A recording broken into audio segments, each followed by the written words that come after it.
I finally found it.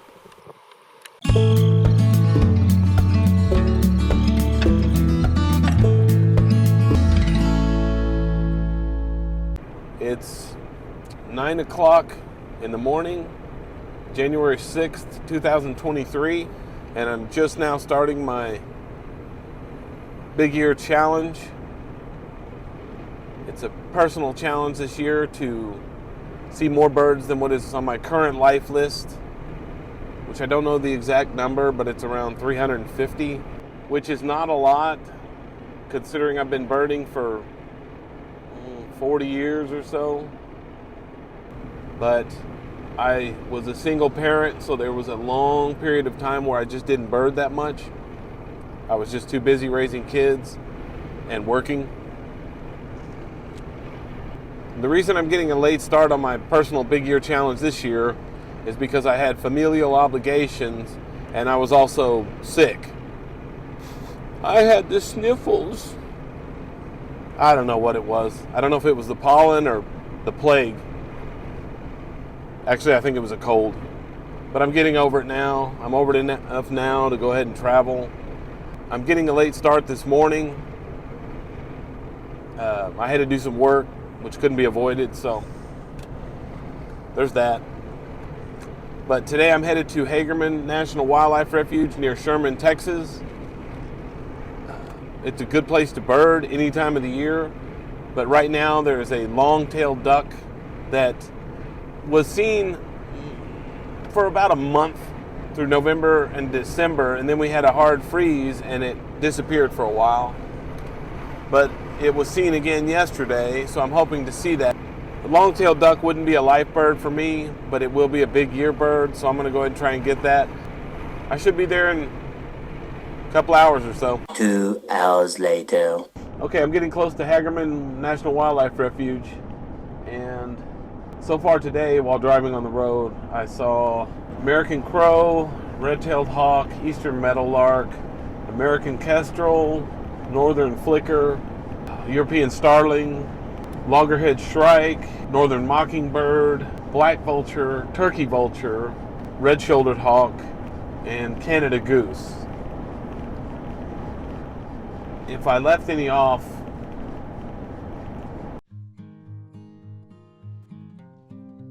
after arriving at the refuge, before finding the long-tailed duck, I saw several species of birds, including Carolina Chickadee, Northern Pintail, Northern Shoveler, Greater Yellowlegs, Mallards, American Coot, Gadwall, Buffelhead, Great Blue Heron, Piedbilled Grebe, Northern Harrier, Ruddy Duck, hundreds if not thousands of green-winged teal. Killdeer. Out on the sandbar I saw several Forster's terns, ring-billed gulls, and Bonaparte's gulls. There were also hundreds of Ross's geese and snow geese as well. After about an hour of searching, I finally found the long-tailed duck near a marshy area, where it was fairly inconspicuous. It would hang out near the marsh and the shore, and if I got close, it would swim away, naturally.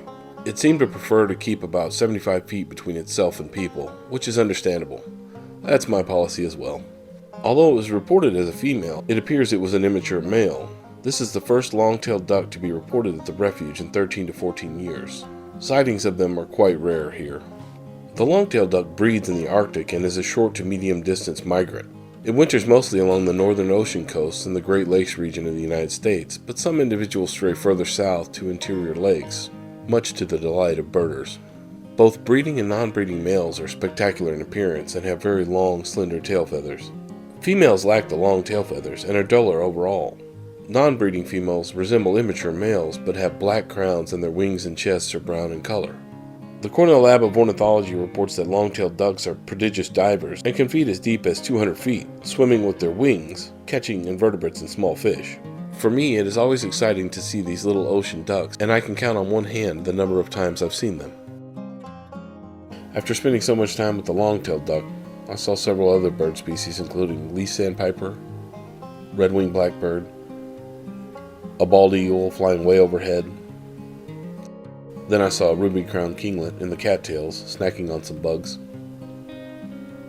I also saw many neotropic cormorants, double-crested cormorants, and a lot of savanna sparrows.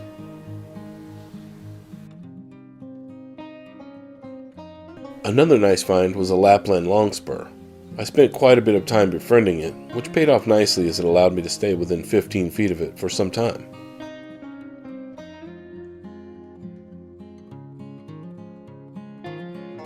When breeding, males have black-tipped yellow bills and black coloring on their crowns, faces, chests, and flanks. Non-breeding adults look much different and resemble sparrows somewhat. Note the black-tipped orange bill of this winter adult. These birds breed way up in the Arctic and winter mostly in the United States. They prefer open, treeless habitats. In winter, they can often be found in short grass and even on bare ground. This bird too was a nice find, as I don't see them every year. In fact, I nearly missed this individual, which was feeding with a half dozen or so savanna sparrows. I only noticed what it was when it flushed and its chirping calls piqued my senses.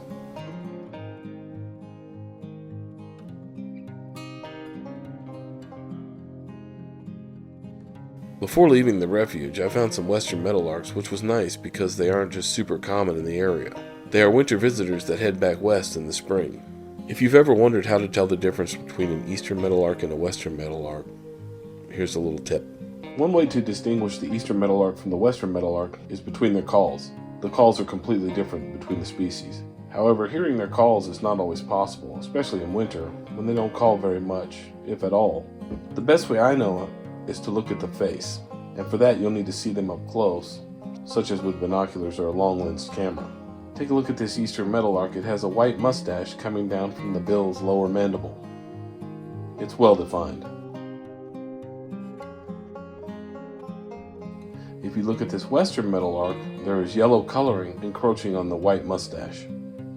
Sometimes there'll be a little, sometimes a lot. But that's the best way I know how to distinguish between the two. This is the Western, this is the Eastern.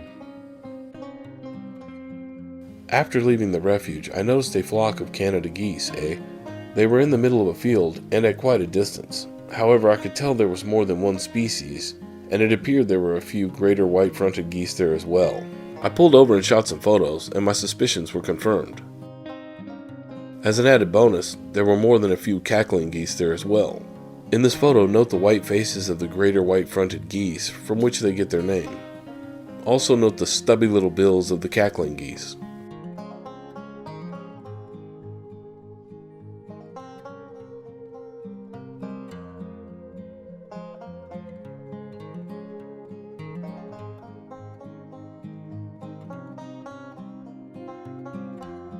As I was pulling onto the highway, I saw a flock of American robins, which brought my day one total to 48 birds.